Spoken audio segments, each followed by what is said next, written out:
Hi, everybody, and welcome to Red Wings Rant, where tirades and impassioned pleas for your Detroit Red Wings finally have a hope.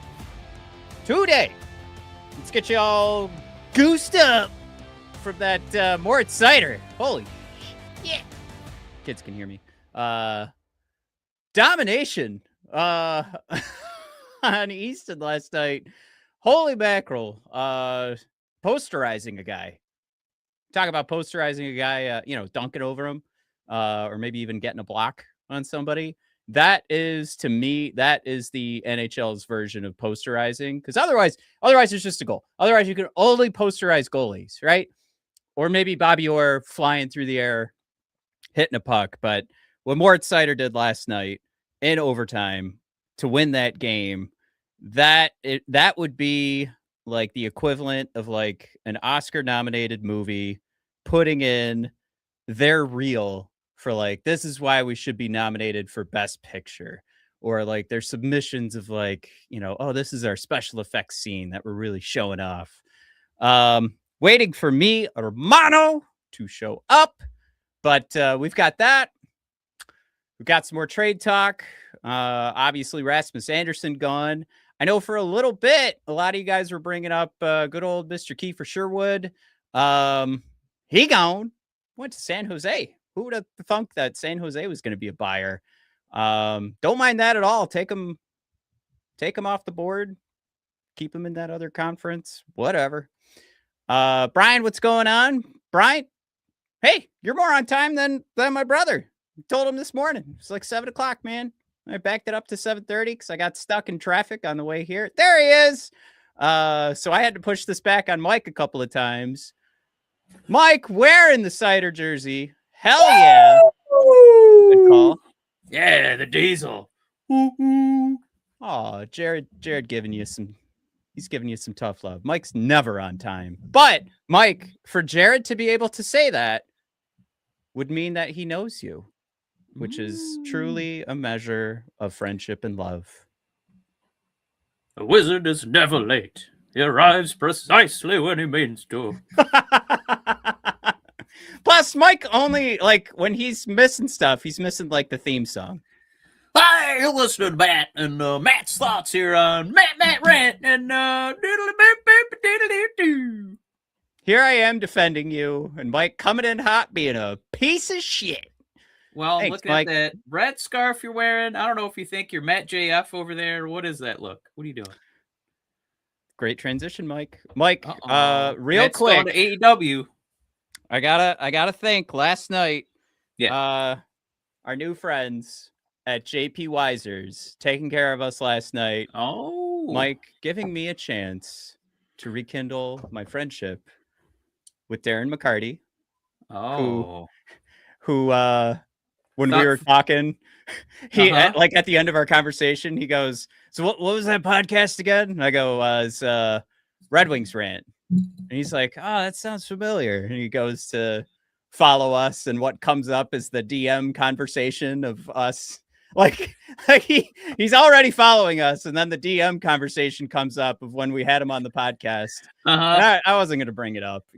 I don't expect him to. Let me watch this one. Oh man, wow, you guys suck. I was great. Yeah, you guys are a couple of idiots. But thank you, JP Weiser, for giving us the opportunity to hang out at this event downtown. Free food, free drinks. We were a second away from like treating him like fat bastard in Austin Powers. It was great. You are crap. It was a pretty cool experience. I did have to, at the host stand. Jim asked, did the scarf come with a drink? A free bottle? Oh, it did. I didn't get a free bottle, but I did get all the free drinks of the... here, I'm going to do this. You guys are going to love this. If you guys want to try it, I tried it last night. Scan that QR code. Oh, that's what this was about. I see. The JP Weiser 10-year-old Detroit Red Wings limited edition.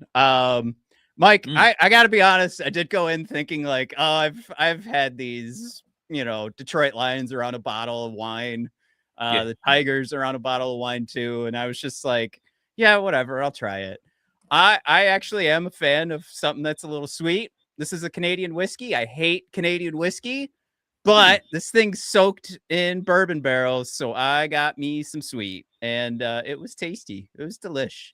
So if you guys want to try it out, we're supporting the Red Wings. We're supporting the official Canadian whiskey of the Detroit Red Wings. Yeah. But yeah, we love taking the piss out of Canada. Yeah. It's a tasty boy. And whoa, that was gross. It's a tasty drink. I don't know why I said that. Gross.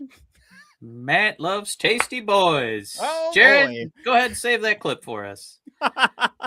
So we do have some comments coming in about actual Red Wing hockey. Brian saying, how about that apple that Seider muscled out last night? Woo-hoo-hoo-hoo. I gotta say, you guys, I've watched that clip of Seider bowling that guy over and giving that pass to Larkin for the goal at least 10,000 times. I've watched it so many times, and I still couldn't tell you who Seider bowled over because I'm so starstruck by what an impressive man move he made to win that game for us. God, that was incredible, man. Are we gonna gloss over how magical the Diesel has been this year? I have a whole slide dedicated to it. I want to come back to it. I've got it queued up if you guys want to watch it with us. Ooh, yeah, with the sound off. Yeah, Mike, we don't want to get canceled. Yeah. I actually, this is what I said right before you signed on. I said, I think this is the equivalent of being posterized in the NHL. I gotta say, it's a real phenomenon when you're an NBA fan. Like they'll show, massive blocks, at the basket to stop dunks from going in. This would be right in there for a top 10 list of dunks of the season, and it was on ice between two NHL players. That was one of the best blocks and just muscle moves I think I've ever seen in my entire life. That was one of my favorite Red Wing highlights ever. So what you're seeing here is the aftermath. Easton McCowan just bowled over by Seider. Like, I don't know. This totally looked like he heard the skates a coming because he was just like, do I go left? Do I go right?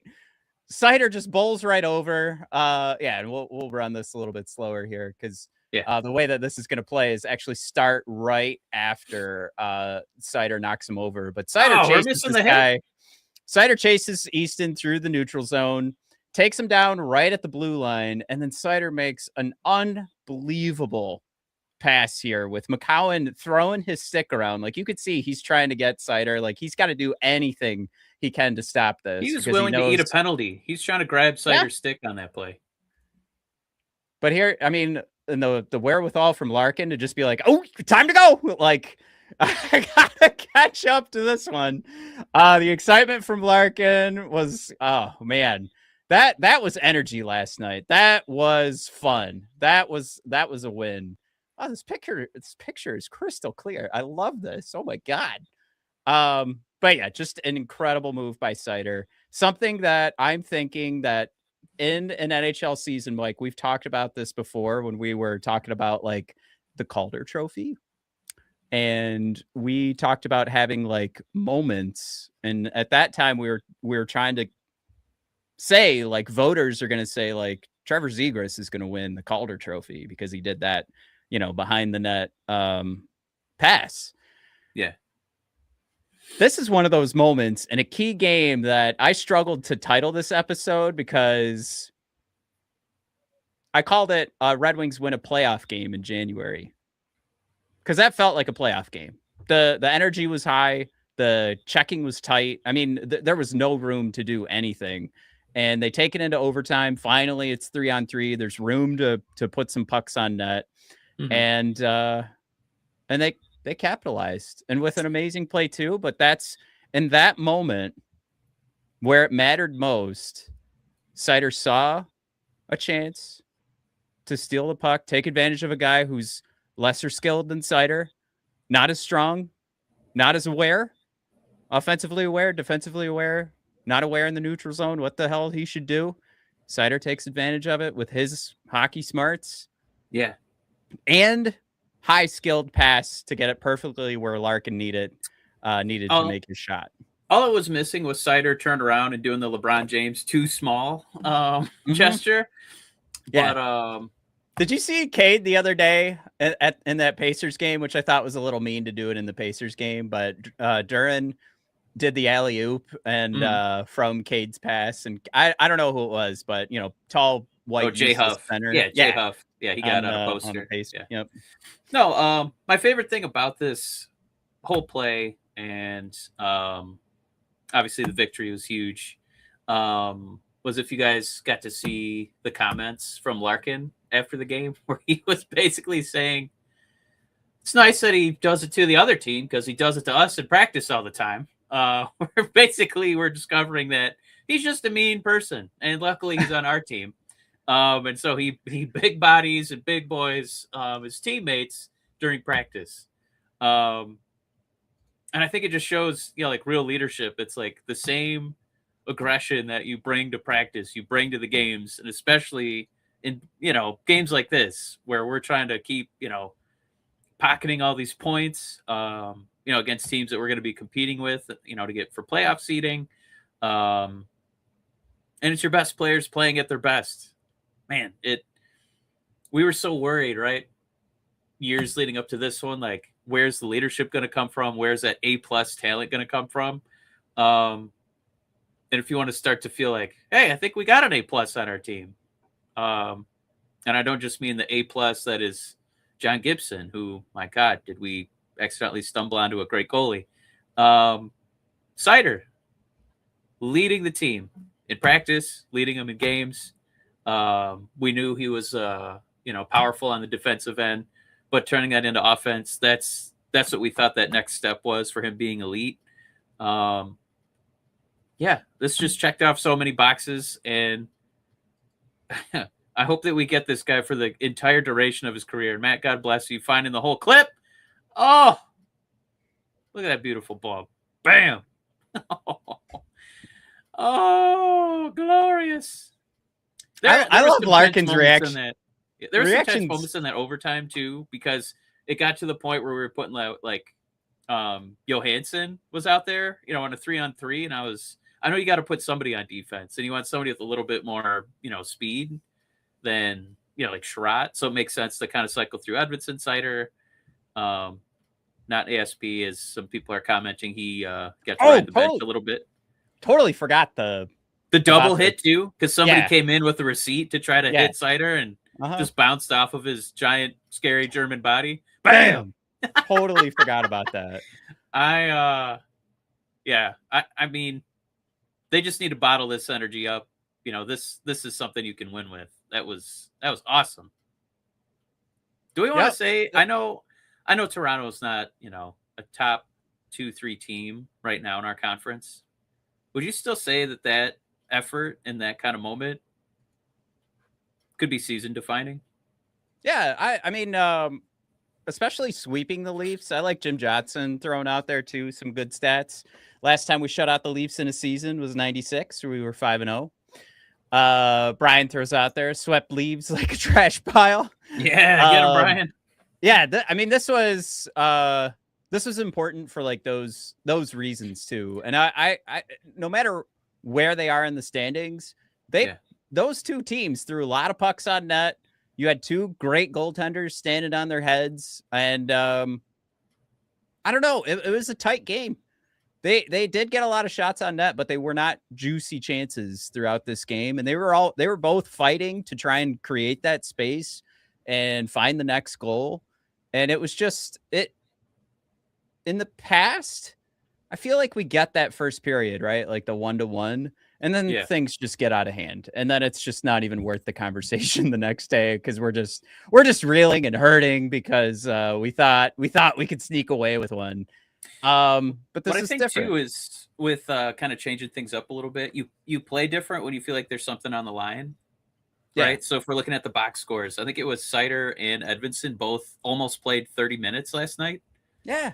So it's like they're like, we got to put our big dogs out there if we want to try to win this game. This is a big game for us. And Edmondson and Seider both massive, massive efforts. Yeah, and that puts us at tied for third right now. in the conference, second in the division. We're at Yeah. 66 points. It's fun too to look at. We've actually eclipsed Dallas and Minnesota, who owns Quinn Hughes. Maybe I was absolutely dead wrong. Or maybe we'd be tied with Colorado right now. I don't know. I'm just kidding.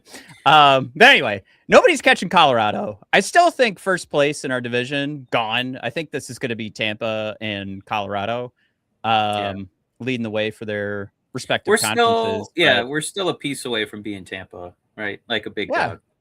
I mean, look at the goal differentials too. Tampa's at 40 plus 49. Colorado's at plus 77. Red Wings plus 5. Ooh. Let's hit a few comments real quick. Dan B saying BM Dub, Big Mo Wings, a hockey machine. A Jim diesel machine from Larkin. Jim throwing out there. Edmondson goal was a beauty. What a setup by Raymond. We haven't touched on that yet, Jim. But yeah, Edmondson. Gotta say, if he was part of that Quinn Hughes trade, I think we probably would have been a little bit of a sour grape there. But glad he had like one or two crappy games right after the trade went through, but man, he's been huge past couple games. Didn't he have I don't think it was an overtime goal, but he had that goal where he like broke away. It was an overtime goal, wasn't it? Was it a couple weeks ago? Yeah. Simon the Pieman? Yeah. Yeah. And then Dan B saying the Leafs' best defenseman is Troy Stetcher? Dan B, come on. They got to have somebody better than Stetcher. Come on. He's on the trade block now. We got to get I'm trying to find The Rock doing his diesel, and I feel like every time we have a Mo Seider, every time we have a Mo Seider highlight, I think I'm gonna find that, clip it out. That's gonna be our new drop going forward. Ooh, Jim making a huge point. After tonight's game, only 2 more back-to-backs. One in March, one in April. Well, I'm pretty sure Montreal has a big bucket of those coming up. So maybe, we'll finally get even keel as far as, games played. And we'll get to see them have some nights where they look exhausted instead of, just watching our poor Red Wings look hapless on the night 2 of back-to-backs. So that'll be nice. Jared throws out there, OEL was the best D. Then it was Stetcher the rest of the game. Did OEL, is he hurt? Did I see that? Is he gone for a bit? Jared throws out there, Tampa has a lot after the Olympics. I did see for Tampa, we know Cooch isn't going to be in the Olympics. Victor Hedman is at the point too. I'm just throwing this out there. I think the scuttlebutt is that he might miss the Olympics and heal up. He had I just heard elbow surgery in December on the Athletic Hockey Podcast. So they actually might be lucking out and get some of these guys rested up. I'm also hopeful too. It sounds like there's a lot of injuries on Team Sweden. So let's bring Lucas home. Let's bring Mo home. Germany's not going to do anything. Get eliminated early and come on home. Yeah. Let's not even get out of the round robin. I almost said Red Robin. Oh yeah, I don't ever want to leave Red Robin. Bottomless fries, guys. Come on. Yeah, Jim thrown out there. Big show topic for later in the show. Jim, we are touching on that. I love when you throw an EP40 worm at a matfish because he's always going to bite. A big old chomp on that EP40 worm, so to speak. Well, before we start improving the team, I did like some of the quotes that are coming from a victory like last night. And it's one of those things where in the past we've been harping on quotes from Dylan where he's kind of throwing shade at Steve Yzerman. And I kind of feel like quotes that are like, what do we have to do? Yeah. What do we have to do to make you think that we can be bought for? Just crestfallen, heartbroken, a husk of a human. And we've peppered him with a lot of questions when he's been at the low of lows. So it's kind of fun to have him talk with a chance to be at the high of highs after sweeping Toronto this season. I think he's selling his team too. because that's what we've heard in the past from Steve is that his team, Dylan Larkin's team that he's captaining, has to prove that they've earned like selling or selling some prospects, but buying at the trade deadline. Yeah. I do want to talk about some of the prices because I don't think this is we lose out on Rasmus Andersson. I want to talk about that overpay that I think Yeah. Vegas It makes me played a little around in. sad around the trade deadline, knowing, oh no, Steve's never going to make a trade if these are the prices. But go Right. ahead. Yeah. No, I do want to touch on that, but I think an important part of this too is that Steve's got to hear it from this team.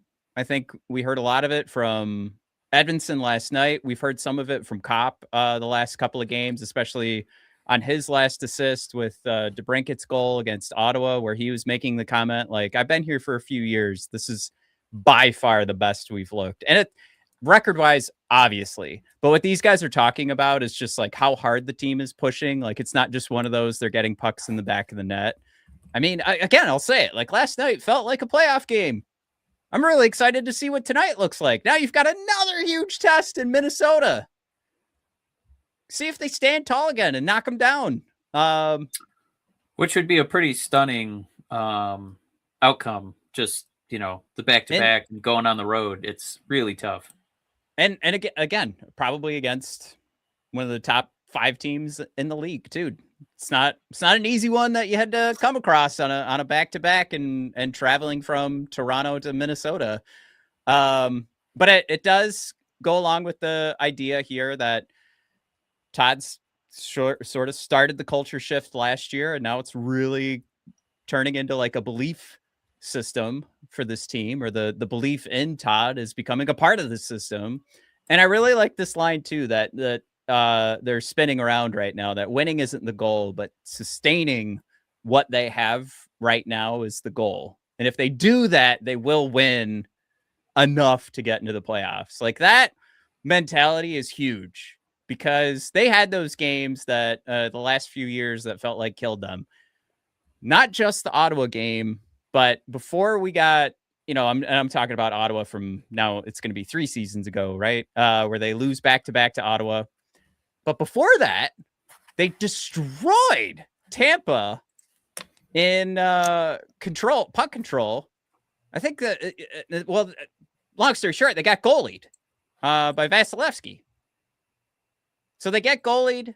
Then they start putting pucks in the back of the net against Ottawa, but they blow it, and then they get destroyed by Ottawa, I think, the next night. So it was like 3 straight games where things just did not go their way. And that's because they weren't playing the system. They weren't playing what they were being coached. And now they're playing what they're being coached. And a part of that is being coached to just keep driving. And all these, metaphors and analogies, kind of where we come up with Seider being a diesel engine. So it is all about power. It is all about drive. You see it in that overtime turnover, if I may, but more like, embarrassment for Easton Cowan.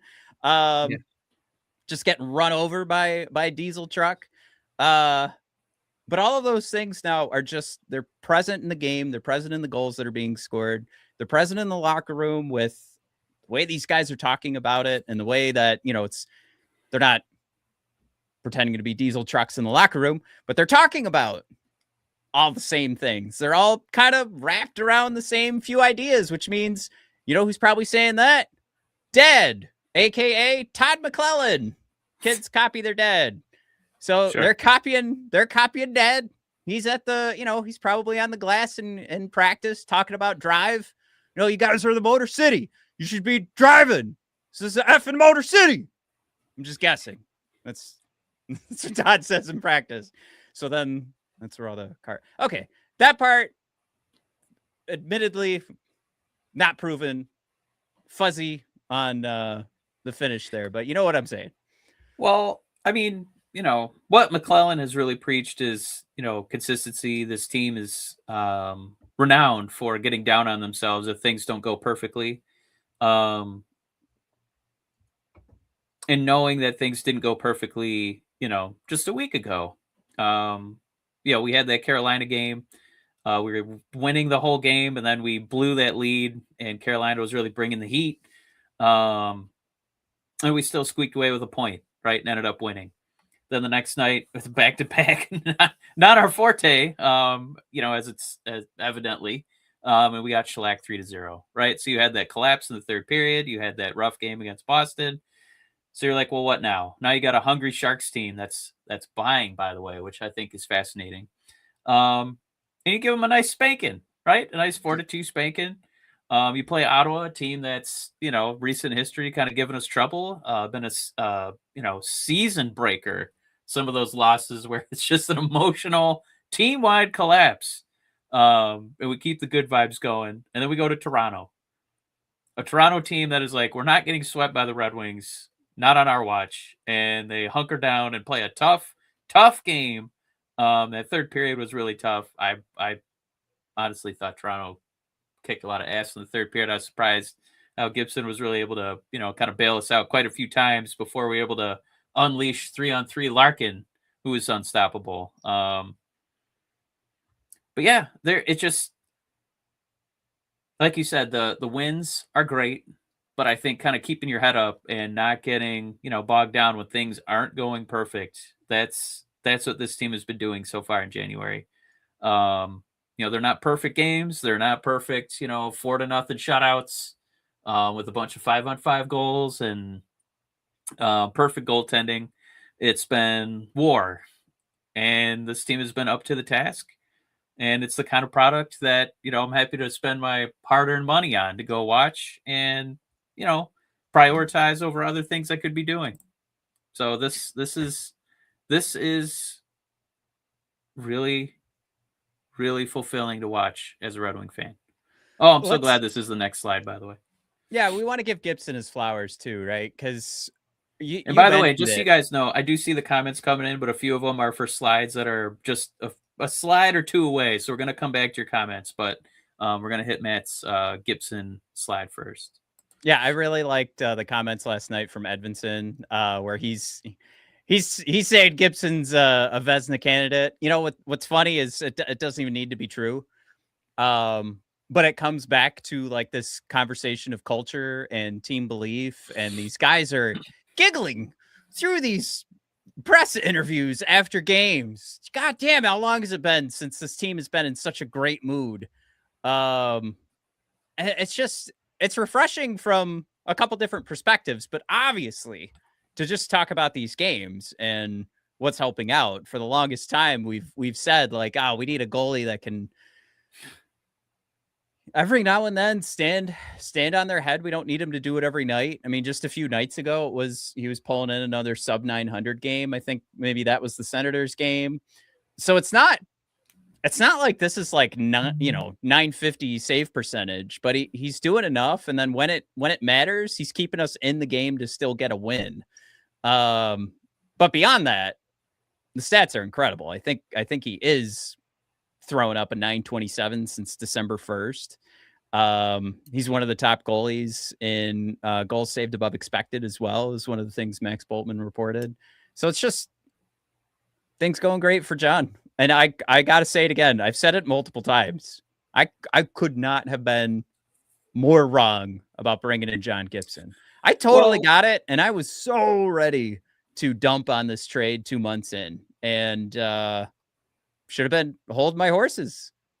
Yeah. I mean, we talked about how tough it was to gauge at the start of the season, right? Where McClellan had a lot of comments about what our defensemen were doing. Well, not just to single out the defensemen, but there was a lot of empty-headed turnovers, just lapses in judgment and what the next move should be. So it was really hard to judge Gibson's performance because he was playing behind some real, boneheaded rookie mistakes, or, Simon had some pretty noteworthy turnovers too.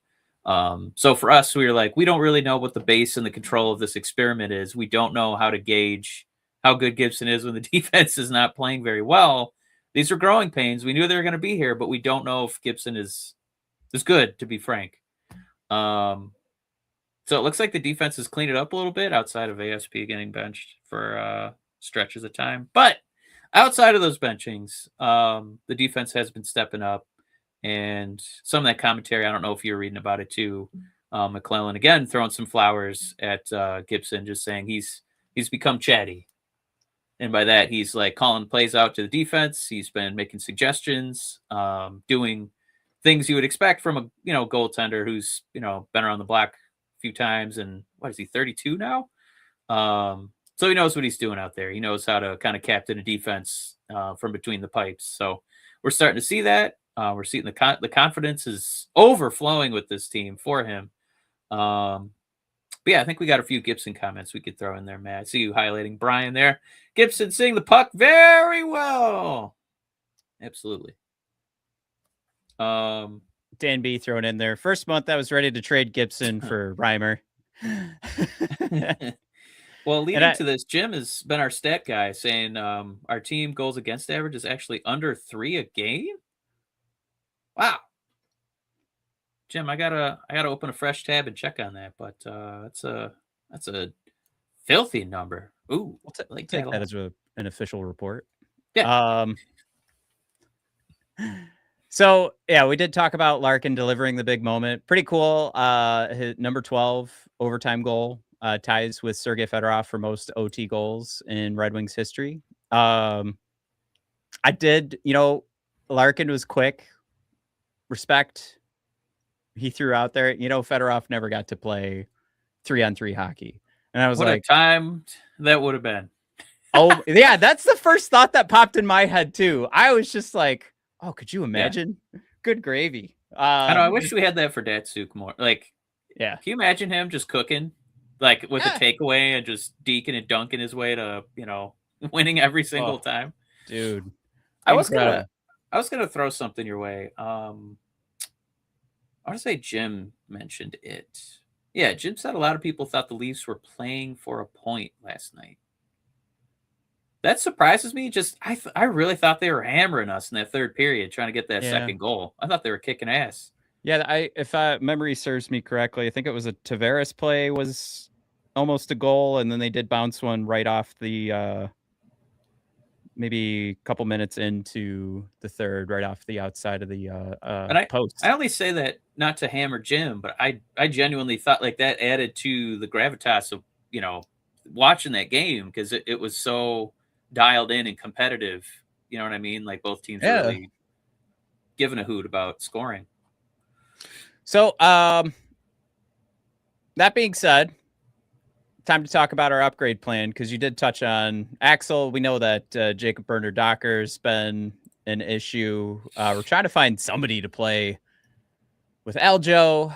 Don't hate Ben Sherratt this year as much as the analytics would suggest otherwise. So it's kind of like where I wanted to take the conversation was talk about some guys that are making themselves worthy of potentially being in some of these trades. Yeah. Oh, yeah. Go ahead. Yeah, for sure.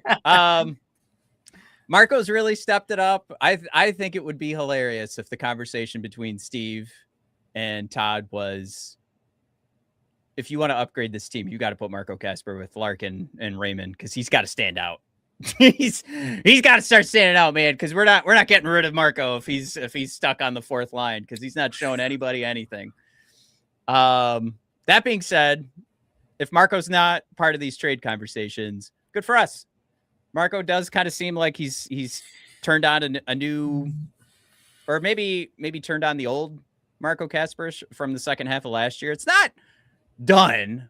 Something's still, it's like he's back in the oven but about to come out kind of thing, and you took a little nibble, but he's still got to get we put a toothpick in the Marco cookie and a lot of goop came out. You're like, oh, all right, we'll put this back in the oven. This is gross.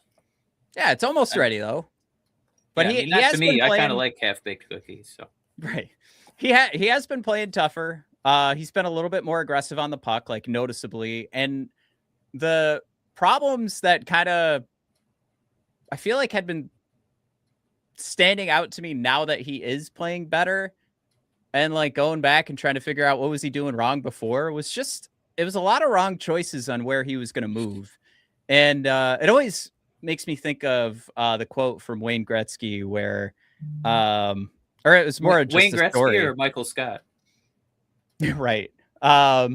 It was more like an anecdote, I think, but it was him talking about when he was a kid and he would listen to hockey games. He would watch with a doodle of an ice rink or listen on the radio, and he would follow the puck with his pencil, just going around. And he used that to identify where he should be most often. Like, where does the puck end up? I always love that story, but it's one of those things where you try to figure out what has Marco Kasper been doing, because it's not like he forgot how to skate, although you could assume so watching him play the first half of the season. But it does seem like he's making those better choices. He is making those turns at the right time. He's being aggressive at the right time. When there's a guy in that space for him to make the play, he's getting his stick down on the ice, whacking away at his opponent, trying to cause a turnover, at least making it difficult to get through the neutral zone and the defensive zone, which is then creating some better opportunities for Larkin and Lucas. And then on the other side too, like when they're in the offensive zone, I just see Kasper. It looks like he's thinking a little bit better. Looks like he's putting himself in a better position to get a puck thrown his way. But a lot of that, for him to be able to make those plays in the transition game, for him to be able to be in the right spot offensively, it probably is a lot of good coaching, probably is some more skilled guys that are taking the attention away from him. Although you would also argue earlier in the season when he was playing with DeBrincat and Kane, wouldn't that also be the case? But I think it's him too, making those better choices, when to break on the puck, when to stick with it, and being in sophomore slump. Like, those are exactly the types of things that kill these guys. It's if you've ever played golf and you haven't played for a while, but the way you're holding the club feels like it's the best way to hold it. And it's not until you start to make those adjustments and you're like, oh, this is actually how you're supposed to hold it. This is very true to my experience. It's like, oh, this is how you're supposed to hold the golf club. Like, even though the first way I grabbed it, I was like, all right, this feels right. And then I'm just chunking it. Like, I'm just like 30 yards at a time. I'm doing 10 strokes on a hole. Yeah. But you kind of need that coaching. You need those reminders. You need somebody. The person I was playing with was watching me, and they were like, you know what you're doing? You've got your club head is turned like the complete wrong way, and turn the club head. Boom. Next shot, 200 yards. Feels good. And you start playing a little bit better. I would have said 300 yards, but 200 is pretty good. I'm not that strong. I'm ripping you. It was a 9-iron, whatever. It was a sand wedge, It wasn't. It was a driver. I'm not. It was good. a double driver. It was 4 hits. Mm-hmm. 4 dribbles. Yeah. Rest in peace to 4 worms that died on that day, but a worm burner. We have a lot of people kind of commenting on Danielson, so I don't know if they're reading ahead in the slides. But Matt, are we about to get a little EP40 here? Well, yeah. I mean, I guess the one thing is that the Athletic came out with prospect rankings. I just wanted to call out, like, if we're talking about trades.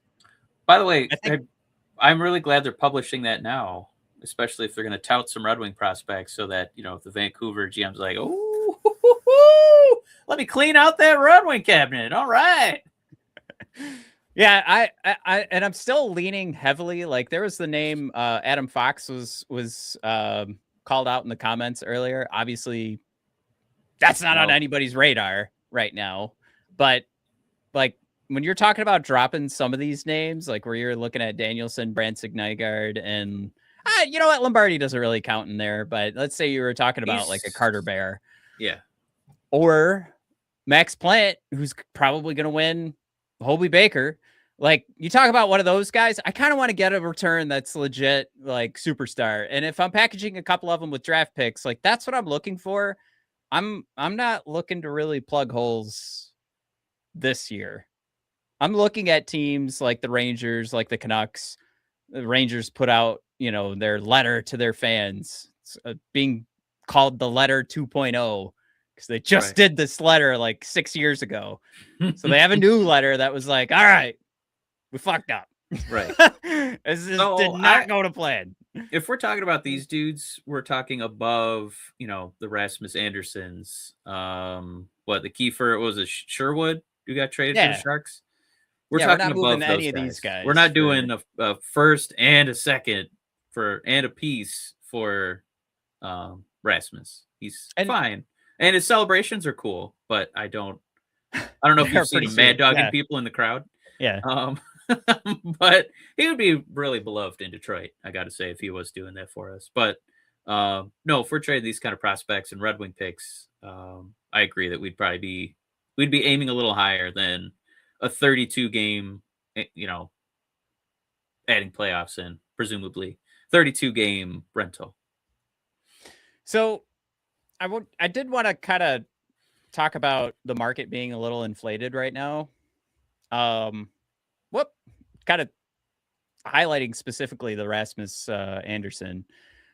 And I'm curious because we do have our boy that's a Vegas fan too, Dave, who maybe you're not in the comments, Dave, but I think he lived in Detroit and moved out to Vegas. He's a teacher, so now he's a fan of both teams. I wanted to get his take on this too, but to me, this looked like a wild overpay. And if you're combing through the Red Wings roster and trying to find your Zach Whitecloud, and then, essentially what turns into 2 first-round picks if everything works out for the Golden Knights, which I really love the take of Puck Soup, where they were just like, Vegas does not give a shit about first-round picks. They never have. No, They never will.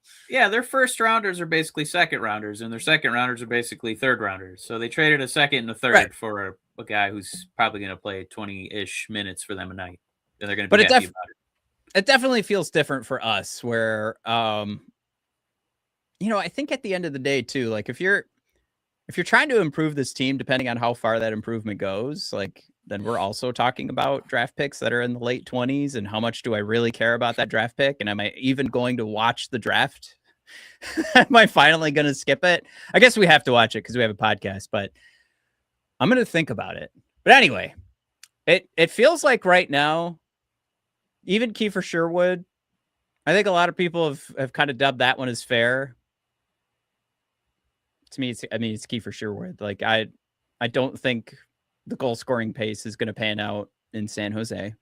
But anyway, I think the prices are higher. I think right now it kind of feels like there's 2 trade deadlines, and these names that are getting thrown out there, they come out of Elliot Friedman's mouth as being on the market, and then they're gone.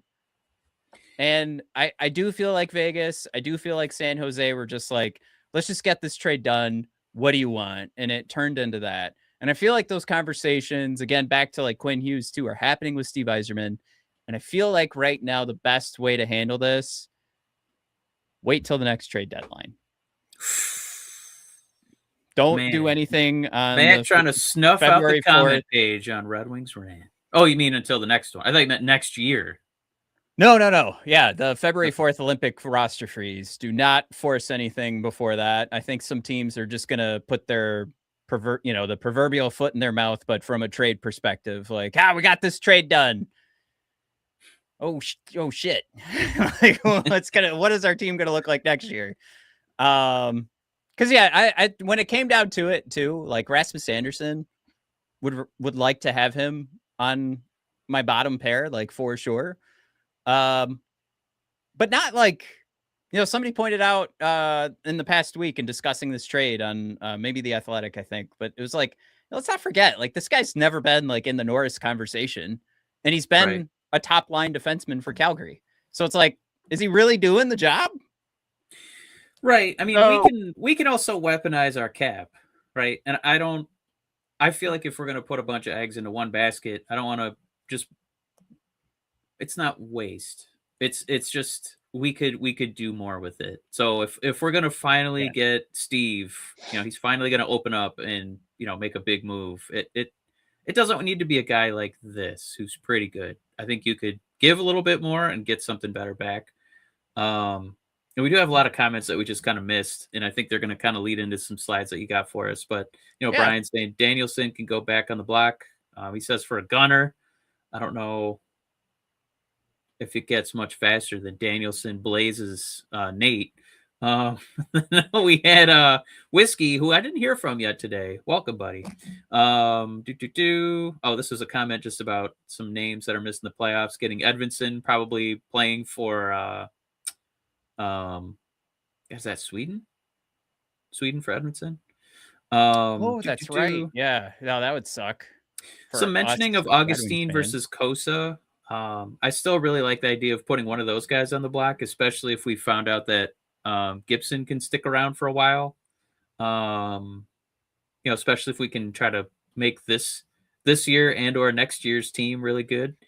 There's some mentions of EP40 just for you. People, Sober Heathen had a few comments that we missed. Sober, I hope you're doing well, buddy. He made a mention of Trocheck for $5.5 million. Matt, Trocheck do anything for you? Yep. A little bit. Yeah, he's on my list. Jim throwing out there a name that is huge on this podcast because we used to grin and bear for this man. And Matt now has his Rangers jersey. Alexi Lafreniere, bring him home. Woo-hoo-hoo. I think those That'd are be a definitely fun reset for his career.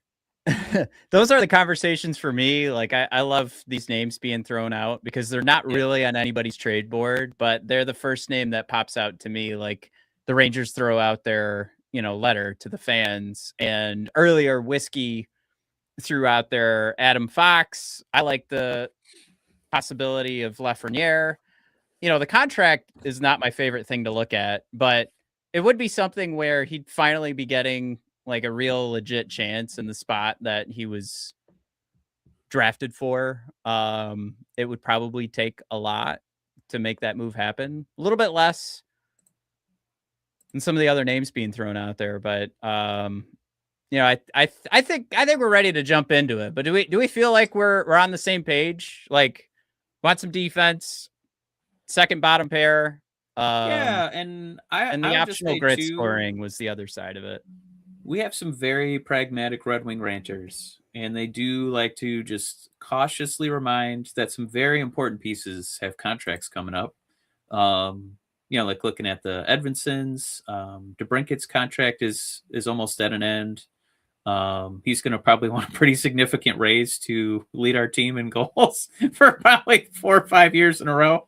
But lest we forget, our cap space next season is like $42 million. And then after that, $78 million. And I know that's, not factoring in those players getting, re-signed for raises, but it just means you have room to kind of do whatever you want.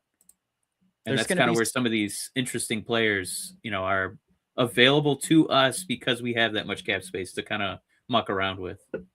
And there's going to be some other ELCs that we get to mix in here too eventually. They make their way back up.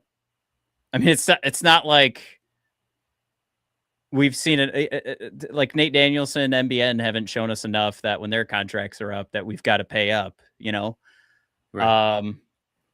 So pay Simon, pay him up the behind, make him feel great. Make him feel great. But, also remind him in the contract negotiations that you probably look amazing play next to Mo. So we're going to pay you a little bit less than Mo. Mo set the market for our team. Try it, see if that'll work. It might not because the cap's going up, but see if it'll work, and then go from there. I think you pose an interesting question here because I know that we tease you about your love for the EP40 bait and taking a chomp out of that line every single time we can. But what do we actually need? I don't think it's a goaltender. I think we can scratch that off. Where do you put EP40 in this lineup? Well, our first line is DeBrincat, Kopp, and Kaner. So I guess you could put him on the second line with Raymond, Larkin, blank. I guess, you could just give one of those Just have guys a mega hero line, or would you bump him to the third center? No, I'm not doing that. Yeah, you're not putting your third, like an $11 million third line center. That's insane. Yeah. Yeah. So He's got to go on that first after all the line. hard work he's done.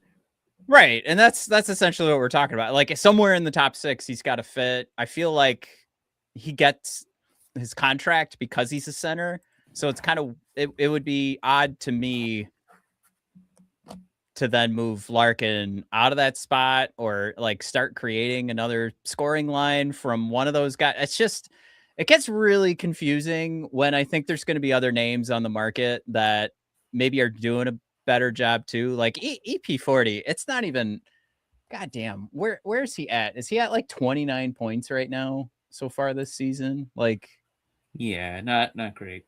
it's ugly. I don't know. Let me pull it up. I don't want to just talk I out mean, my no, ass his here. point production's down, right? From when he was it 109, 111, something Oh. like that at the peak. Yeah, I pulled up the wrong Pedersen too on Puckpedia. That's always fun. There were some jokes on that. I think in our last episode, people were figuring out which Pedersen you getting. The good one or the bad one. No, lest we forget what we're this year not great. 29 points in 42 games. Year before that was 45 and 64. But the previous 2 years is kind of what you're hoping to be trading for. The 89 games, 34 goals, and 89 points, 34 goals in the 82 games. The year before that, 102 points, and he had 39 goals on that Vancouver team.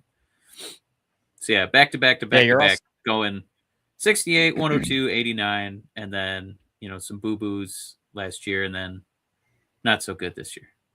So let's start looking at some of these names. I do have the defensive targets that have popped up in the conversation. Dougie Hamilton, Justin Falk.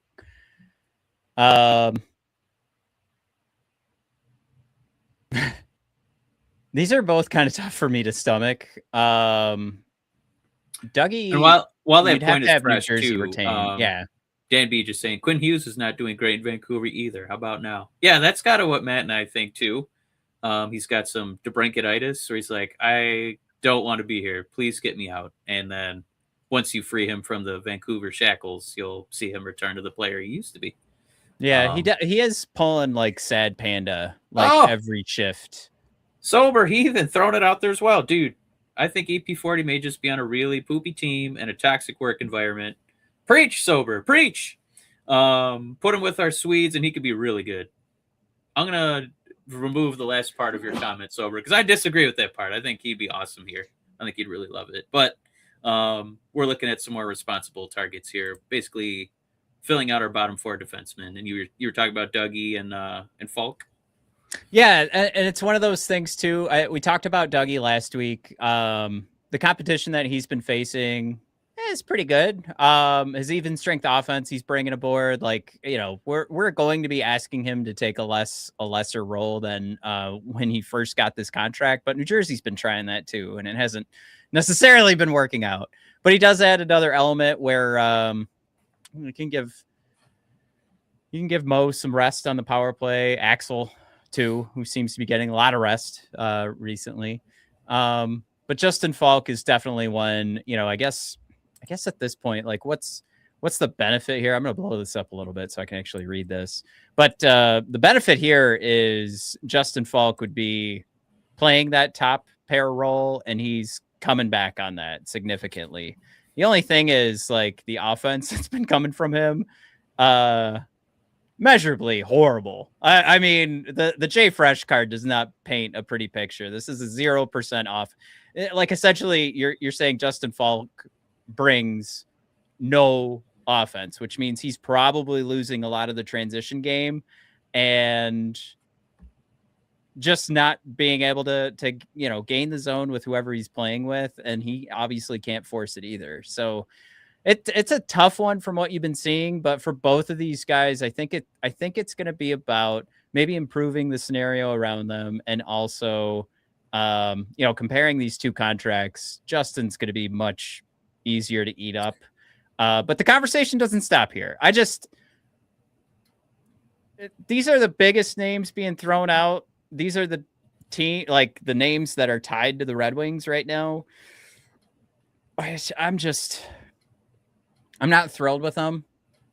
And I think this is really one of those things where wait it out.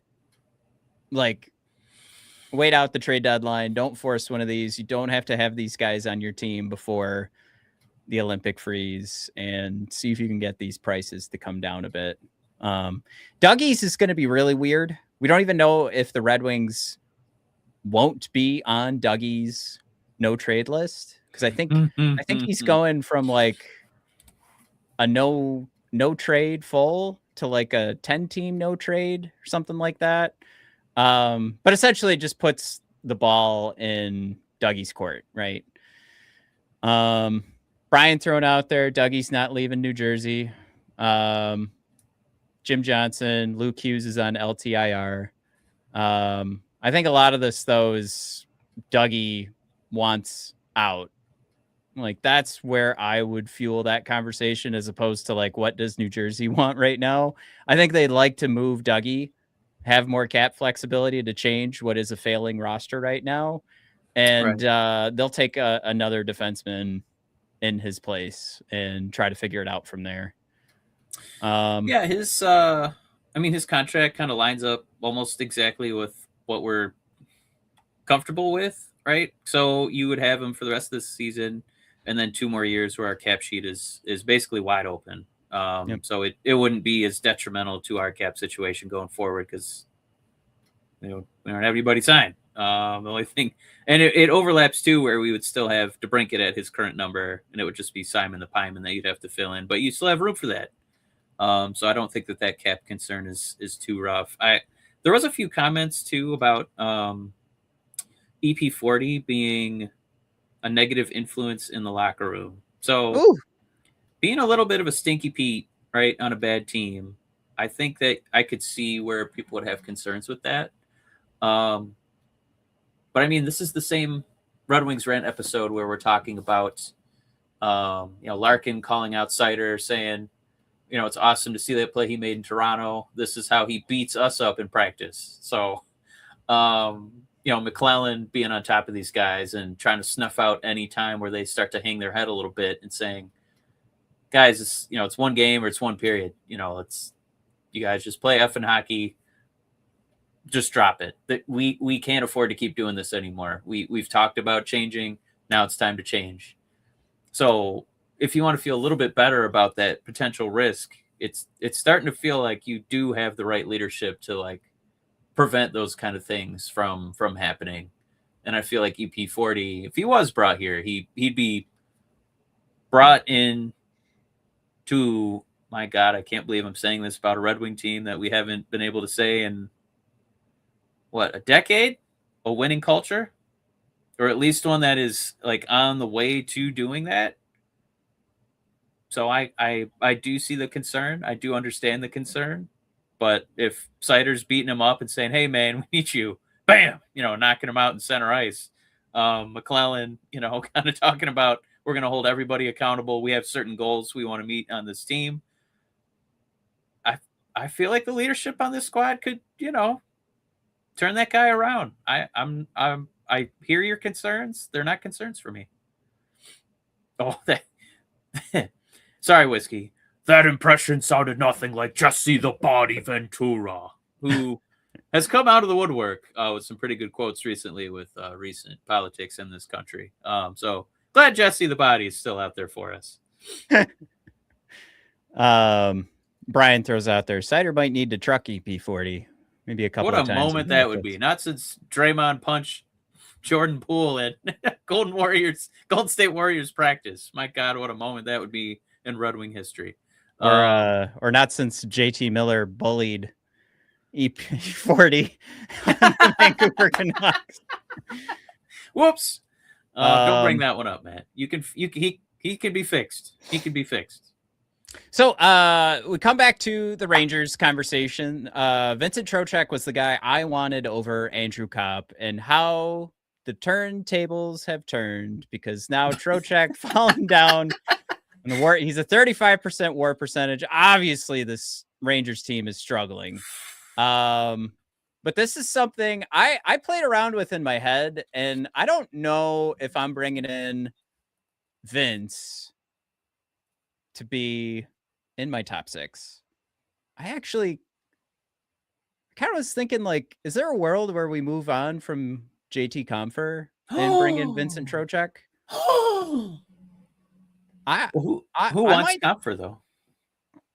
Well, the Rangers are Oh, they're the ones. you're gonna eat I'm this. gonna You're call gonna New eat it. York. You're gonna Yeah. like it. No, I don't want. No. I think there might be a good old fashioned hockey trade here. Give me some Vincent Trocheck. I think it Give me a might be little bit easier to more make even your strength kids eat offense. vegetables for dinner, Matt. You're But gonna the eat other it. one, No. this did kind of feel like, with Vincent Trocheck, just to be completely honest, this kind of felt like this is what's available. So this, it's like, this is what can be had. So that's where the Vincent Trocheck conversation starts, right? As opposed to having the Alexei Lafreniere conversation, as opposed to having the Adam Fox conversation. You're looking up and down the Rangers lineup, and everybody's been circling Trocheck is the guy to move in this lineup. And obviously he's served a purpose in the past. But I would think here, and I pulled this one from Sportsnet, I think, Jordan Kyrou for me, if we're talking about the last four names we talked about, and I know it's not solving our defensive problems, but in a way, look at our boy. He's bringing in 100% even strength defense. He's one of the top wingers in the NHL when it comes to his time on ice over the last 3 years. He's bringing in some finishing, bringing that even strength offense. He's 27 right now. Winger, we can fit him on that top line. I think this is one of those conversations where if you're not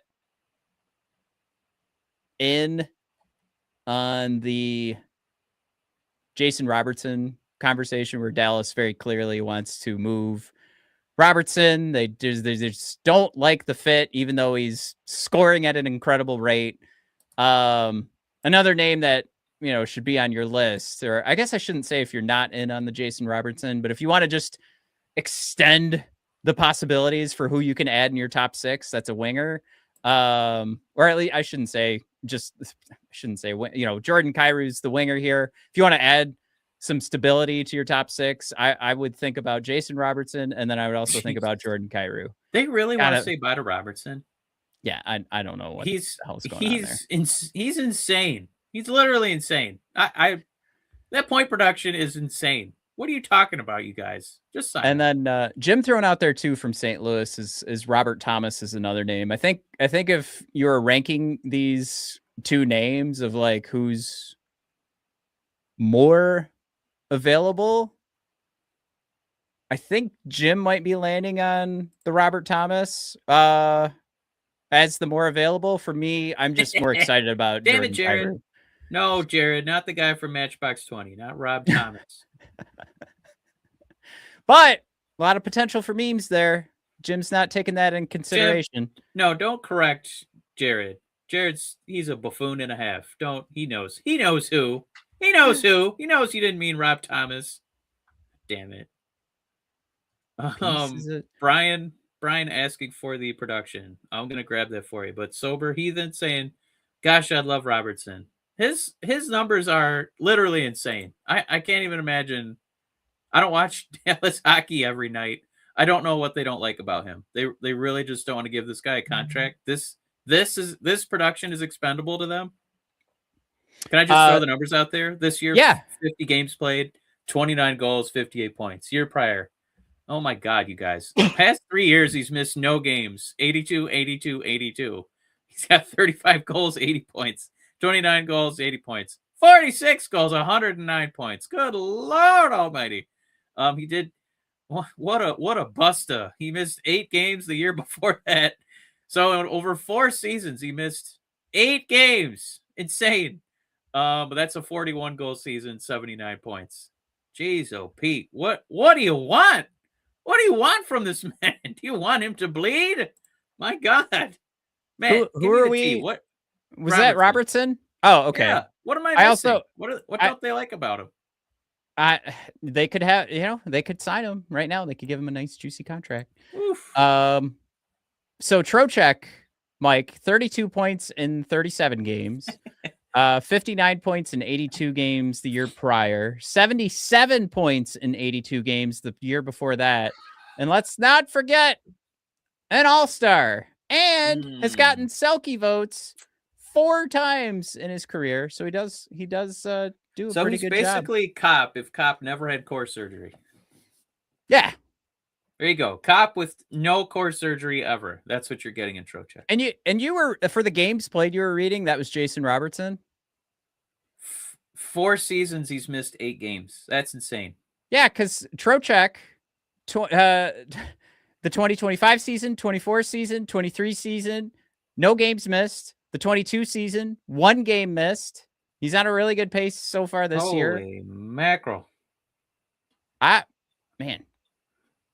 And Brian throwing out there, Comfort needs to get traded. I'm just kind of like, you know what, New York, can we do something here? Let's see what we can make happen. Come on. Whiskey is saying you really want to replace JT Comfort with Trocheck production. I mean, from what I just read, yeah. All right, let's put it to a vote.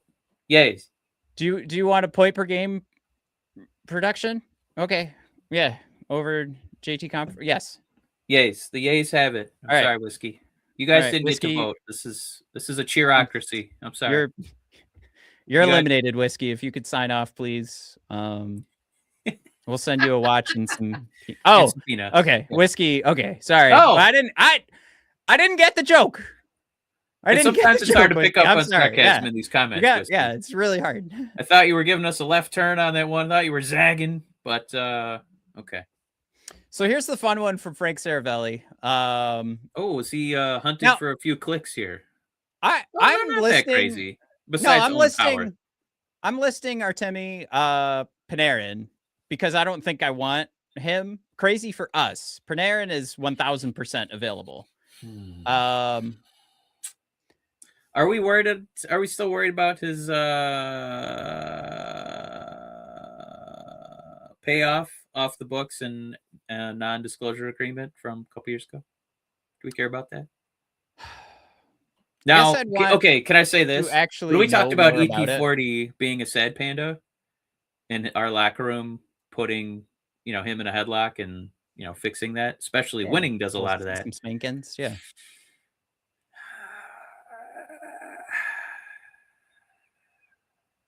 I know that he was, I don't know if we want to, he settled out of court basically with some naughtiness, and there's an NDA, so we'll never know what happened. They settled, so there's no reason for it to ever come out what happened. So is that the kind of thing that you want in the locker room? For a 34-year-old rental, and New York is going to be like, hey, Steve, fuck you, bro. You're going to give us a little more cheese than you wanted to. Do you think that maybe there's somebody already in the locker room that dealt with a similar situation? Matthew, no, he's on our team. He didn't do anything wrong. Once you put on that winged wheel, absolved. You might as well have walked into the confession booth. Oh, at church. The second you put on that winged wheel, you've walked into the confession booth. You've been anointed. In D&D, it's called blessed. Yeah, you're blessed. There you go. All your faults are gone now. He rolled a D20. He's good to go. So, are you guys on board with the Panarin fiasco? Do you guys care about that? If it, I don't know, it's a rental, so it already should, like, is the asking price going to be Rasmus Andersson? He's older. I don't know. I don't know if that does anything for you. I guess that is a good question. If it lowers the price at all from like a Vegas first and second, is it a first and a second for Panarin? What would the return need to be if you were giving up what Vegas gave up for Rasmus Andersson? What would the return need to be for it to just be like one player coming back your way? That's a great question. I don't have an answer for it, just so you know, because I just asked it. Panarin is the closest. Because we could use that production. I'm just saying we could use that production. A first, a second, and a dude. I don't know why. I assumed his numbers. I was gonna pull this up and it was gonna look like dog crap. Did you pull it up? Are you looking at this? Do you see this? Did you guys see this? Tell us about it, Jay Leno. Panarin, 50 games played, 56 points, 19 goals, 37 I want to hear Jay Leno say it. I don't want to hear Matt say it. Do you guys see this? Artemi Panarin, 50 games played, 56 points. He did it all with 12 shooting percentage. That's wild. That's crazy. I love that you're doing an impression of an impression, and I'm here for it. I did hear. I heard a fun game Yeah. from Amy Poehler, and it's called "Do This Impression or Die." And you have 10. Somebody just says a name. You have 10 seconds to do the impression, or you die. Okay. We played it with Jennifer Lawrence on her podcast, and Jennifer Lawrence had to do Robert De Niro, and it was terrible. But it made me think like, oh wow, like 10. Like that's the one way to get somebody to do the impressions, or just play that. Yeah. Obviously, Amy wasn't going to murder Jennifer Lawrence. They were recording, so she would have been caught. But I like that. I like the 10 seconds. Our Tommy Panarin, more like Panarin trouble. You know what I mean? Going to good thing he signed that NDA. So I think the closest you could do for first and second. Vancouver's hanging up the phone. Buffalo's hanging up the phone. Toronto is listening and putting you on hold and asking, "Are we really going to do this?" Pittsburgh. I think we hang up the phone first and say, you know what? Never mind. We just hang up. So it's between Morgan Riley and Panarin for the Vegas offer. First, second, and when I say a dude, I don't think you get Nate Danielson, right? Yeah. I don't know. It could be. I mean, you're talking about replacement, right? So Zach Whitecloud, a couple $1 million. Not exactly the greatest defenseman of all time, but it was a guy that they could put on the roster at that point. By the way, there's some really fun comments after Whiskey came out and said, I was JKing, guys. Just 3 people coming out. Brian Sober saying, Kasper sucks. Kasper needs to get traded. Jesus. It was just, oh, man, getting hit with strays out there. So first, second, and a dude. Matt, the best we could do is, I guess, Morgan Riley. Well, we got another couple defensemen, too. We did talk about Adam Fox, but just for the sake of comparison, we could take a look at another name. I threw both of these into the hockeystats.com, which is Jay Fresh's new website, if you guys haven't checked it out yet. And the other name I've seen thrown out a lot is Braden Schneider. And these numbers aren't going to be super impressive, but I do think this is a name where you're trying to 4D chess your roster. And it's like, all right, Braden Schneider, 24 years old, right side defenseman, has been playing on a poo-poo team. Can he work out on your third pair? Could this be good enough to replace Jacob Berner-Docker?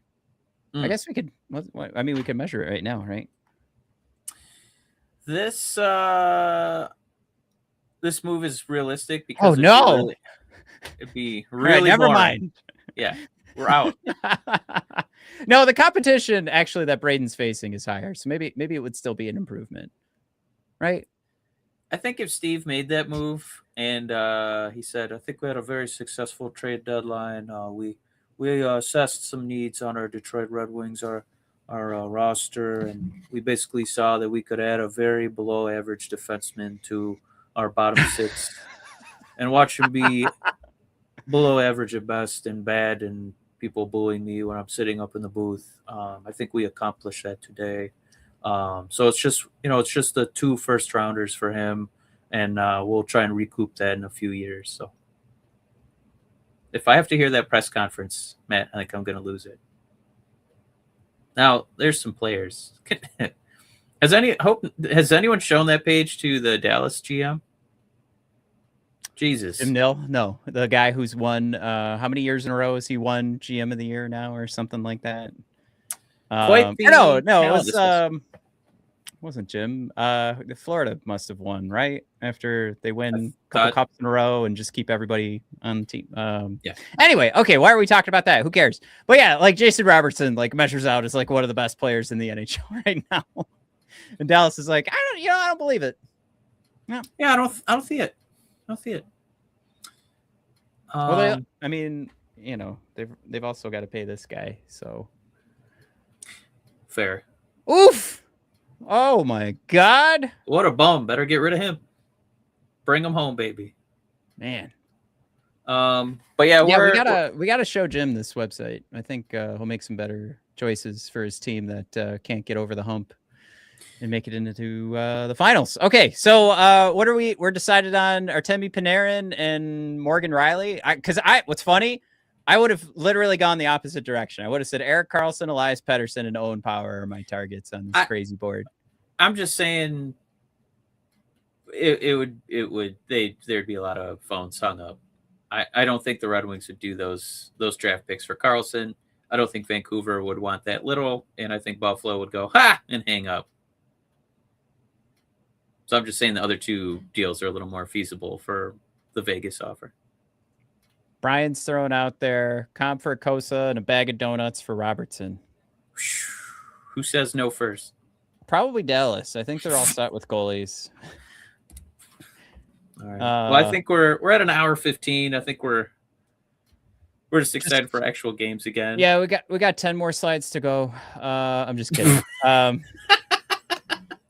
All right, yeah, let's wrap up. Let's get ready for this Minnesota game. Starts in less than an hour. Guys, thanks for coming aboard. Let's I don't know. I hate that the rest of the world wants to see some movement because this team is at the top of the NHL league standings. And I think in a different year and with different players available, I'd be pushing Steve a little bit harder. But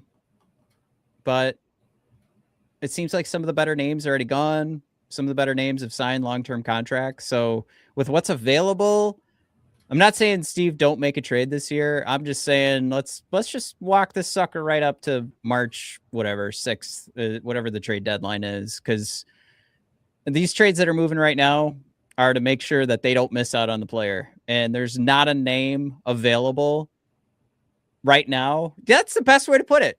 There's not a name available right now that I'm going to be too sad if we miss out on him. I was jealous of Rasmus, and then I saw the pieces that were required, and I was like, no. Yeah, that's a good point.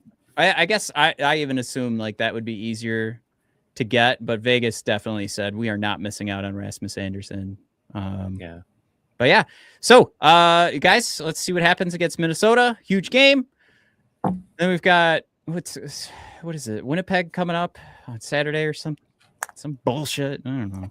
All right, but you guys enjoy it. We'll talk to you later. Goodbye.